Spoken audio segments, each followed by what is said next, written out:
Today we're off to Poland and an immense forest. Forests as natural environments have to be protected.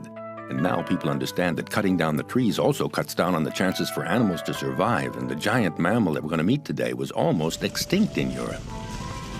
Yeah, it's true. When you say bison, well, you think of Buffalo Bill in the Wild West, all the same.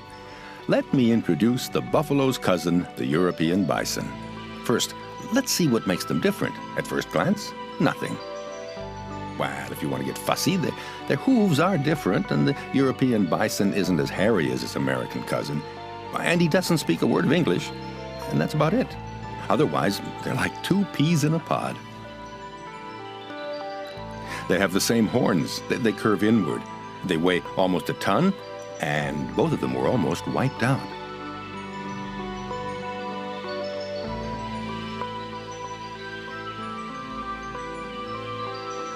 For a long, long time, bisons were everywhere in Europe, but they were so overhunted at the beginning of the century that the last wild bison disappeared, and, well, there were only bisons in zoos.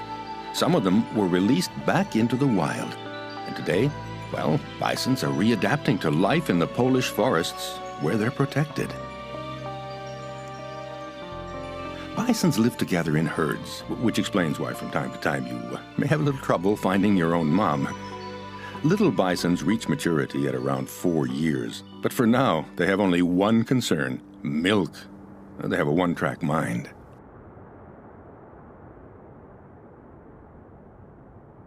The bison is a ruminant. That means they chew cuds like cows, but don't say anything about cows because it annoys them.